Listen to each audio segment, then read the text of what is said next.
এতিয়া আমি বিয়ালৈ যাওঁ। আমাৰ কাষতে এখন বিয়া আছে, আমি বিয়াত যাওঁ। আৰু আজি মানে দাদা স্কুলত আছে, গতিকে আজি মই যাওঁ। এতিয়া আপোনালোকে আহক মোৰ লগত। হাই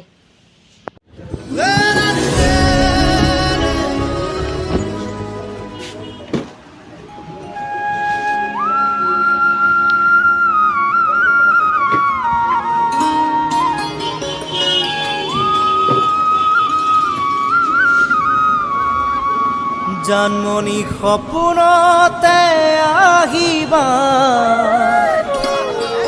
দুচকুতে ভাহিবা,